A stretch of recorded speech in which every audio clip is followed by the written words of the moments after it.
everyone, and welcome back to my channel. So thank you so much for everybody who has watched my videos so far and is continuing to watch all of my videos. I think I've gotten up to about 1,300 subscribers or so. I got a couple of questions from some people on LinkedIn regarding the investment banking recruiting process at Cornell. So I thought I'd jump on here and sort of make a video that sort of describes that in detail because it is a pretty lengthy process and I did go through it. And pretty much talk about what investment banking looks like from somebody who has, trying to recruit for it, for somebody who has no prior experience in the field, how you can sort of get an interview, and how you can essentially try to secure an offer, and especially what that process looks like here at Cornell. So without further ado, let's get into it. So for those of you who are first-time watchers to my channel, I want to provide some context before we actually get into this whole process. I'm a first-year MBA student at Cornell, and before this, I worked as a senior data analyst for the Bank of Montreal under the capital markets team for the past 4 years. I had the chance to work with a variety of different financial data, but I became more and more curious, especially when it came to the business aspect of things rather than just sort of like the tech aspect of things, especially when it came to leading and facilitating transactions. And that's kind of what drew me to investment banking as a whole and what kind of drew me to Cornell as well, because I knew I wanted to be in New York. I knew I wanted to do IB in the future. And it just seemed like the perfect place for me to be. So as I break down the whole investment banking recruiting process, I just want to be transparent and say that I had two major sort of, I would say like hurdles while I was recruiting. First of all, I had no prior finance experience. Many of my classmates either were Series 7 professionals or had their CPAs or were, bankers themselves and then trying to get back into investment banking again. I had no idea. So I basically came into this completely blind. The second thing is that I am a Canadian citizen. So there are some banks during the process, some of them sponsor and some of them don't. So for the banks that don't sponsor, I actually couldn't recruit for those banks at all because of just the fact that I'm an international student. So I hope that anybody who's actually watching this video understands that it's not a very easy process, but it is, I think that you can try to get an offer. I know many people, in my class who did get an offer, and I did get a chance to interview at a bank and actually get very close to securing an offer. So that in itself is an achievement, and that in itself is incredibly difficult to do in this field. Especially with whatever sort of hurdles that I had as well. So before I sort of break down what the recruiting process for investment banking looks like at Cornell, I want to give an idea of what exactly is investment banking, especially for people who have no prior experience in the finance industry and are looking to get into it for the first time, or some people who are just interested in the field as a whole. So investment banking involves essentially developing sound investment decisions for different companies. So these companies could be trying to merge with another company or trying to acquire a different company or raise capital. So essentially they rely on investment bankers to gather data from multiple sources and to develop a sound investment decision. So essentially investment bankers, what they'll do is that they will look at data in multiple formats, financial data especially. They could look at various companies in similar space that a particular company is trying to acquire, and we call those comparable companies. They could look at stock prices and share prices of different companies, and essentially gather all of this financial data into something which is known as a pitch book. And this pitch book is presented to upper management. This could be like CEOs or vice presidents, and essentially giving a sound investment decision and facilitating that transaction from beginning to end. So the hierarchy at most firms is essentially analyst, associate, vice president, and managing director. So while we were recruiting, we were essentially recruiting for an associate position, which is sort of in between analysts and vice presidents. So associates are essentially responsible for not only presenting their work to their vice presidents, but also managing the analysts underneath them. They sort of act as like a quarterback of the team, basically being responsible for leading and facilitating those transactions from beginning to end. So if you're recruiting for investment banking and you're in graduate school, most of these graduate school interns are essentially recruiting for an associate position. Majority of the time, people who are analysts, they're fresh out of undergrad and they sort of go for the investment banking analyst position. And then they do that for a couple of years and then move forward to associate. When you're an MBA, you just sort of go straight to the associate positions.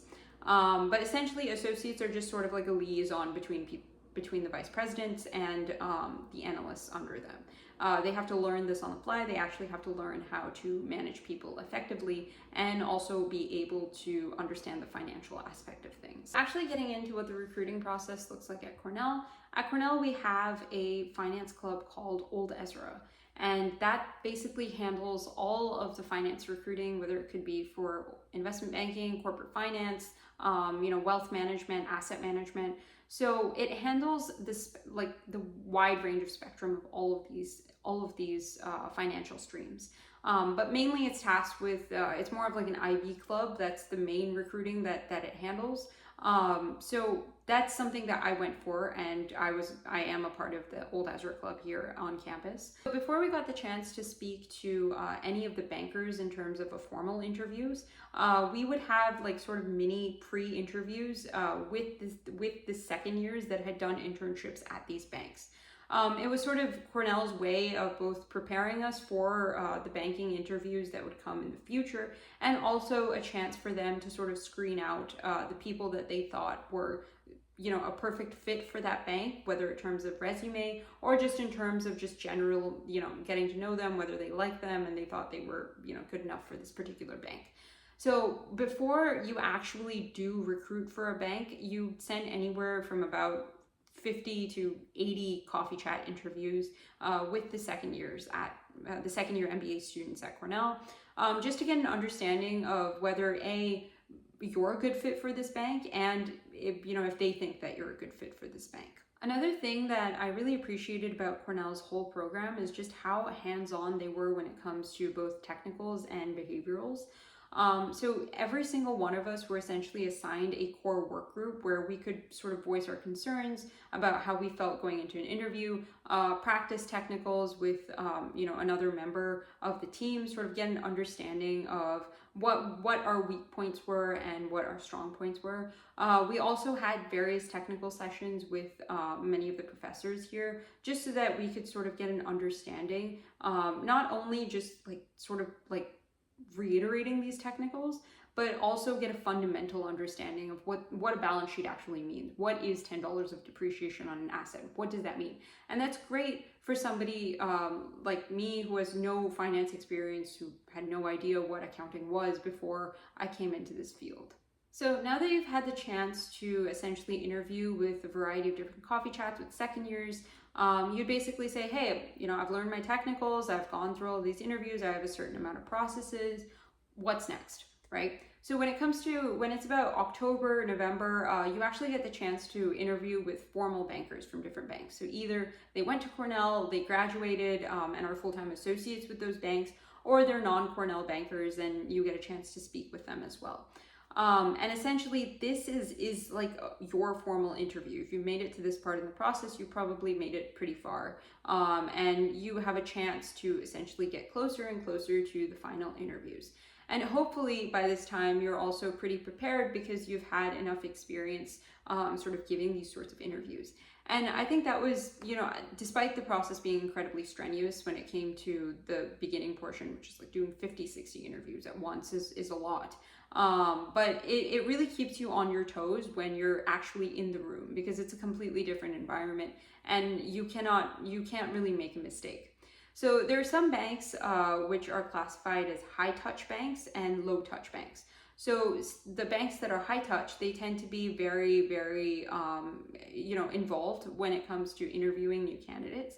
So they make sure that you totally understand the inner workings of the banks and you totally get a chance to speak to every single banker that's there. A bit low touch banks will have fewer interviews as you move forward through the process. And if the banks continue to like you and they continue to want to have you in the process, you will get sent more and more interview invite emails. And I think I really appreciated the high touch banks as well. And the banks that I interviewed was for high touch banks.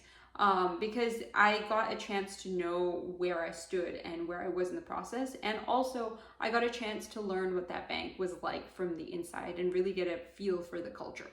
Another thing that you can sign up for is diversity symposiums. So diversity symposiums basically look for diverse candidates that are willing to take part in investment banking and are really interested in that field. So it could be women, it could be people of color, there's Black, there's Latino, diversity symposiums. Essentially what these are fast-track recruiting processes. So instead of you having to, go through 10, 20 interviews to get to your final interviewer, you actually get the chance to attend these symposiums, get to speak with your interviewers, and actually get a chance to get a feel for the culture from the inside. Once you have this diversity symposium, if they do like you and they actually want to give you the chance to Super Day with them, you will get a Super Day invite, and essentially that is your final interview, which I'll break down what a Super Day is like as you continue on into this video. It's like really dark right now as I'm filming this. It's like 6 p.m. here, and the whole sky is dark. But basically, you've made it to the final round in an investment banking interview, which is known as a Super Day. So essentially with the Super Day, you basically have cleared all of the previous rounds, and in your final interview, you get the chance to meet with everybody at the bank. So basically you get to meet with an associate, you get to meet with a VP, you get to meet with an MD. And with these final round interviews, they're basically trying to see if you essentially are someone who will fit in immediately at the bank, like just basically be the best fit for the bank. So what you'll have is, or at least what my Super Day was like, was essentially a 1-hour interview with 3 20-minute time slots. So there were basically 3 interviews in one hour. So it was an associate and a VP, an associate and an MD, and an associate and another VP. So essentially you get to meet with everybody, and these final round interviews, they tend to be more behavioral focused and have like very minimal technicals, but there can be some technicals thrown in. Once you've cleared your Super Day interview, they tend to give you a call back, whether you receive the offer in a couple of hours to, a couple of days, maximum is like 48 hours, or if you haven't received the offer. So if you receive the offer, congratulations, it's, you secured your first investment banking internship. If you haven't, sometimes you can hang tight. They might have a wait list for some of them, and then you might hear back later.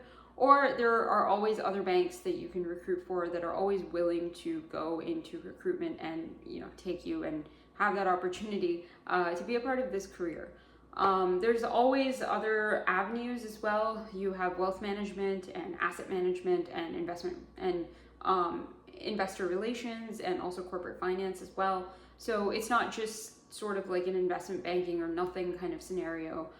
If you really want to go for it, you can always try for it. But there are always other pathways to break into finance. That being said, the process was really rigorous for me. I genuinely appreciate all of Cornell's involvement during this investment banking process, during the recruitment process, and sort of being incredibly involved. My favorite part was honestly the diversity symposiums, just because I got access to network with a lot of people and get a chance to meet a lot of people while also trying to get to understand the culture inside of a bank. If you're interested in learning more about what the recruitment process is like, especially at Cornell, please leave a message, please leave something in the comments down below, and I will try to answer it as best as I can. You can always contact me on LinkedIn. I'm also, mostly I tend to just answer questions in my YouTube comments. But as always, thank you so much for watching my videos. Thank you for watching this video and all of my previous videos. And if you want to see more from me, please subscribe to my channel.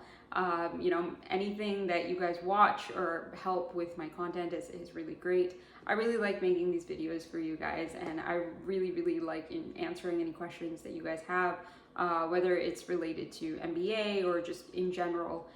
It's always fun for me, and it's always fun for me to make these videos. So I'll see you in the next one. Bye.